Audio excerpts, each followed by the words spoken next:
guys, it's Emma, and I know it's been a long time since I last posted, and I'm so sorry about that. But I wanted to give you guys a heads up as to what I was able to read over the course of February and March. And I'm going to be honest, it really wasn't a lot. And half the books I'm going to talk to you guys about today are actually going to be DNFs. But I wanted to discuss these books with you anyway, so let's get right into it. The first book that I finished was back in February, and it was A River Enchanted by Rebecca Ross.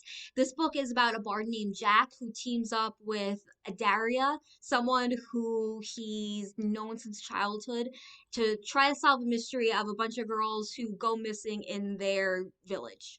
This book takes place on an island that is divided in half. There's the east side of the island, which is where Jack is from, and then there's the west side, and both sides are enemies. And they have been for a very long time. That's honestly a really awful summary, but this book is a fantasy book. I was hooked on this book from the first chapter. I absolutely loved the narration style and the writing. I was engaged as to what was going on. The lore and the stories were interesting and fleshed out. In fact, if there was a companion book about the history of these rival clans, I would totally read that. There are spirits in this book, and they are referred to as folk in the story, and they are pretty much like the gods to the people, and bards in particular are able to summon them by means of music. So bards like Jack are pretty special in this land. There's this one scene where Jack is playing the harp, and the spirits of the earth are revealed to him, and to me it was so brilliantly described that I honestly felt like I was transported to that time and place, or even like I was watching a movie about it. There was also a twist at the end that I never saw coming and set up the next book really well. And yeah, I know I didn't make the book sound that interesting, and I know my summary wasn't the best, but I really would recommend this book, and if you haven't already, go pick it up. The second book that I finished was The Paris Apartment by Lucy Foley. I've mentioned this book in quite a few videos, but pretty much I wanted to buy this book the day it came out because I just thought it sounded so interesting and I loved the cover. But I did not like this book at all. I didn't like the writing style, and I started it in December and I didn't finish it until the end of February. This book is about a woman named Jess who is trying to escape something that happened recently in her life, so she goes to stay with her brother Ben, who is a journalist in Paris. Ben goes missing before Jess gets a chance to even see him, so it's up to Jess to figure out what happened to her brother by means of all the people who live in his apartment building. This was my first Lucy Foley book, and I did not enjoy it. I didn't like the voice of the characters, and I didn't like the fact that it was told by so many different points of view. In my opinion, they all could have been the same people because none of them had a distinct voice at all to me.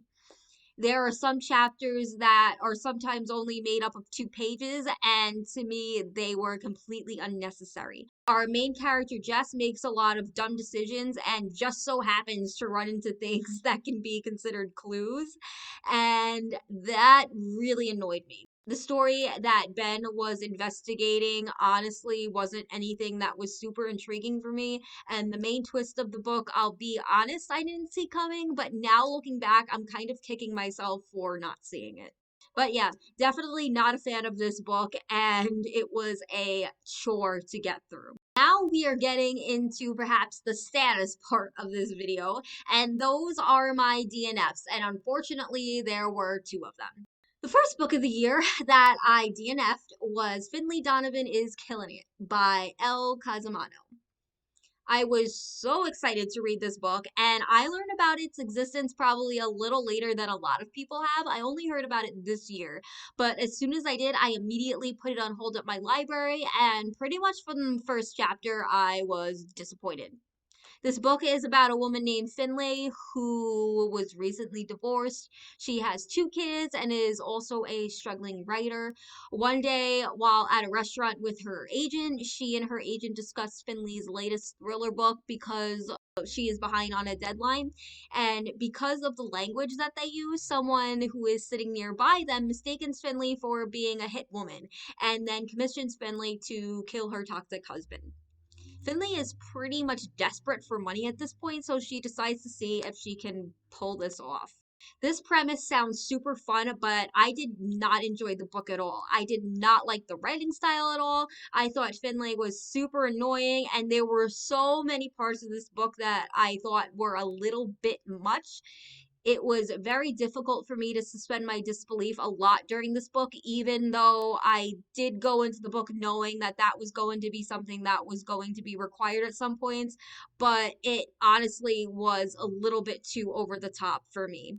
Finley likes to complain about the fact that she is a single mom and the way she dresses and how these things make her apparently super undesirable, but yet no fewer than two guys are interested in her. Kind of like that friend that a lot of us have that are like, oh, I'm so ugly, no one will ever love me. And then kind of giving you the side eye, hoping that you'll say, oh no, girl, don't say that about yourself. You're so beautiful. Like expecting validation from you. Yeah, that's how I felt about Finlay. And it was almost as if she needed validation from the reader constantly. Then there were hintings of a love triangle, and I was like, that's it. I can't do this anymore. I was not going to force myself to continue this book.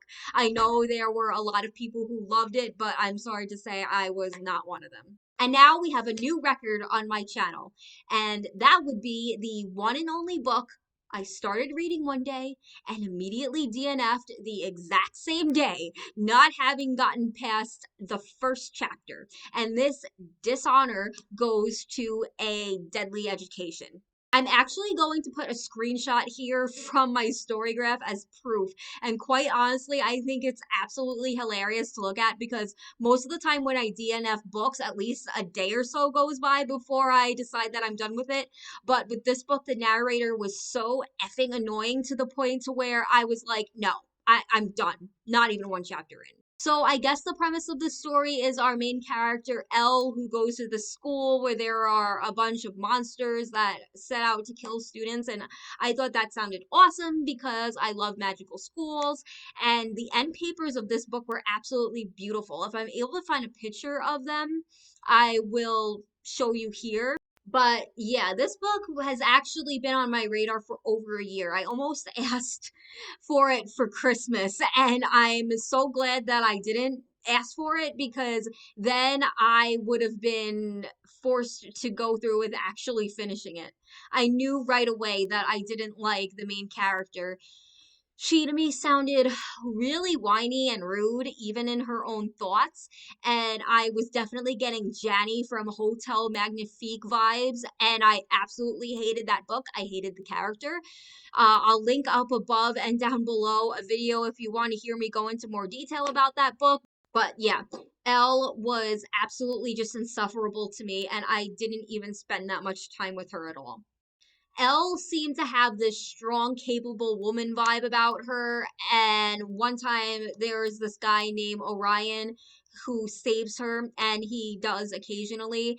And she sarcastically throws herself at him and begs him to save her or thanks him for saving her in a faux damsel in distress sort of way, and it was super annoying. I'm not saying that having female characters who can save themselves, as it were, are a bad thing. Of course, I don't think that, but it seems like Elle's whole view on being helped in any capacity is looked down upon, and that honestly really annoys me.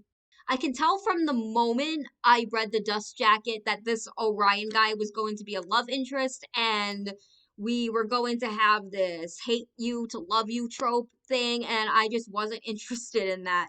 That stuff aside, there was a large info dump on the world and the system of magic and classes in the beginning, and I honestly didn't understand any of it. I didn't understand the terms that were used, and maybe it's because I don't read a lot of fantasy, but I found myself Googling what certain terms meant, and even then I couldn't catch on, and I just wasn't going to force myself to finish this book. At the time of recording this, I haven't written any blog posts about any of these books, but I definitely plan on going ahead and doing so because I have so much more to say about a few of them, but I'm not trying to make this video 8 hours long. So I'll link my book blog below if you guys are interested in seeing any further thoughts on that. But yeah, these are the books I got to during the remainder of the winter. Thank you guys so much for watching. I have a few more videos to come here really soon. I have my April wrap up that will hopefully be up really soon, as well as my May TBR, and I hope you guys tune in for all of those. In the meantime, though, let me know in the comments what books you love and didn't like so much so far this year, or if you have read any of these books and what you thought about them. I will talk to you guys really soon, and I hope you have a great day. Bye.